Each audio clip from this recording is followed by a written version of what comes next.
Viewers, आज मैं आपको ज्योतिराव फुले द्वारा लिखित ग्रंथ गुलामगिरी सुनाऊंगी। तो चलिए शुरू करते हैं ये ग्रंथ।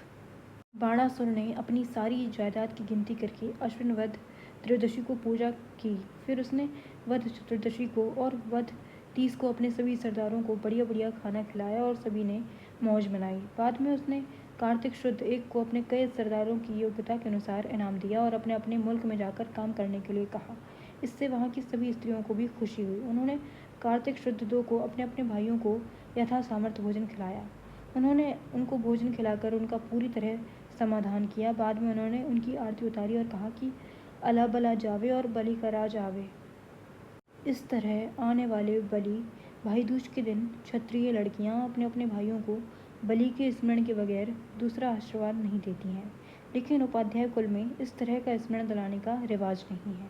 ढूंढीराव ने कहा, लेकिन बलि राजा को पाताल में गाड़ने के लिए आदि नारायण ने बामन अवतार लिया। उस बामन ने भिखारी का रूप धारण किया और उसने बलि राजा को अपने छल कपट में फंसाया। उसने बलि राजा से 3 कदम धरती का दान मांगा। बलि राजा ने अपने भोले भालेपन में उसको दान देने का वचन दिया। दान का वचन मिलने के बाद उसने भिखारी का रूप त्याग दिया और इसका विशाल आदमी बन गया कि उसने सारी धरती और आकाश को अपने 2 कदमों से घिर लिया। बाद में उसने बलि राजा से पूछा कि अब मैंने तीसरा कदम कहाँ रखना चाहिए। उसका यह विशाल रूप देखकर बलि राजा बेबस हुआ। उसने उस बामन को यह जवाब दिया कि अब तू अपना तीसरा पाँव मेरे सिर पर रख दे। बलि राजा का यह कहना सुनते ही उस मूर्ख ने अपना तीसरा पाँव बलि राजा के सिर पर रख दिया। उसने बलि राजा को पाताल में दफनाकर अपना इरादा पूरा कर लिया। इस तरह की बात ब्राह्मण उपाध्यायों ने भागवत आदि पुराणों में लिख रखी है, लेकिन आपसे जिस हकीकत का वर्णन किया है उससे यह पुराण कथा झूठी साबित होती है। इसलिए इस बारे में आपका मत क्या है, यही हम जानना चाहते हैं।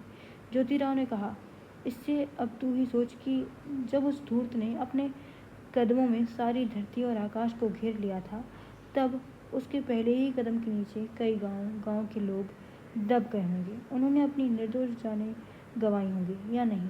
दूसरी बात यह है कि उस धूर्त ने अपना कदम आकाश में रखा होगा। उस आकाश में सितारों की बहुत भीड़ होने से कई सितारे एक दूसरे से टकरा गए होंगे या नहीं।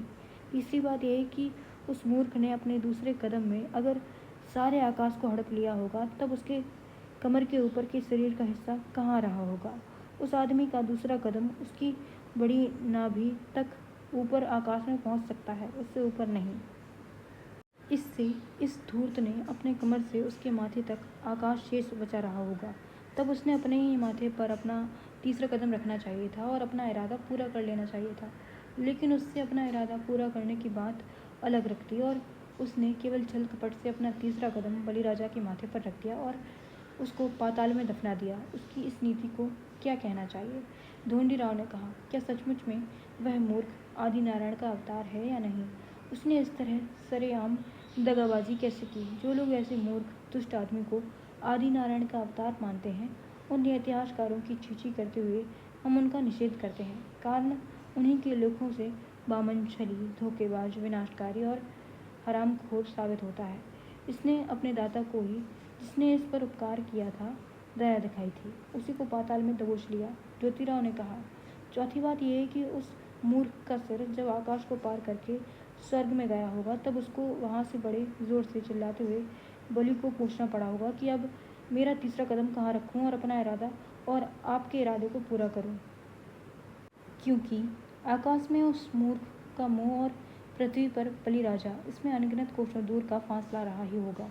आश्चर्य की बात यह है कि रशियन, फ्रेंच, अंग्रेज, अमेरिकी आदि लोगों में से किसी एक को भी उसके संवाद का एक शब्द सुनाई नहीं पड़ा।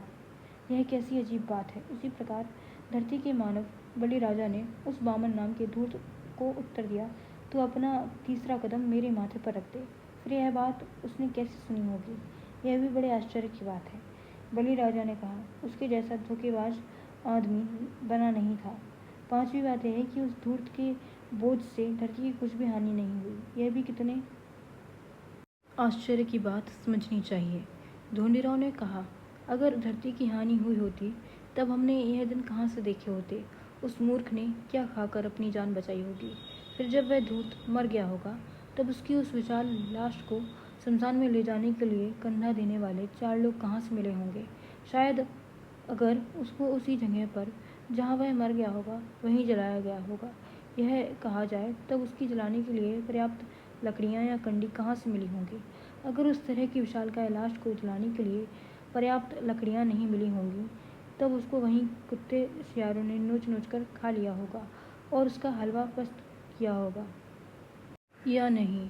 तात्पर्य यह है कि भागवत आदि सभी पुराण ग्रंथों में अगर इस प्रकार की शंका का समाधान नहीं मिलता तब इसका मतलब यह है कि उपाध्यायों ने बाद में समय देखकर सभी पुराण कथाओं में इस तरह के ग्रंथों की रचना की होगी। यही सिद्ध होता है। ज्योतिराव ने कहा, आप उस भागवत पुराण को एक बार पढ़ लीजिए, फिर तुमको इस नीति का प्रकार समझ में आएगा। Thank you for watching.